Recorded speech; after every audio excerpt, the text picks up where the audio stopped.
مسجد میں ناسمجھ بچہ لانا کیسا ہے؟ فرمان آخری نبی صلی اللہ علیہ وسلم اپنی مسجدوں کو ناسمجھ بچوں اور پاگلوں سے محفوظ رکھو، یہ حدیث پاک سنن ابن ماجہ کی ہے۔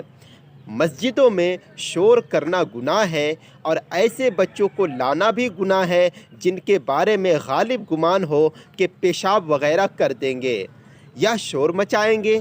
لہٰذا نمازیوں سے عرض ہے کہ حدیث میں بیان کردہ شرعی حکم پر عمل کرتے ہوئے چھوٹے بچوں کو ہرگز مسجد میں نہ لائیں۔ پیارے اسلامی بھائیوں، دیکھا آپ نے، اگر ہم اس حدیث پاک پر عمل کرنے لگیں تو انشاءاللہ عز و جل ہماری مسجدوں کی تقدس پامال ہونے سے بچ جائے گی اور ہم بہت سارے گناہ سے محفوظ ہو جائیں گے۔ ہم اپنے بچوں کو اس حرکتوں سے باز رکھیں۔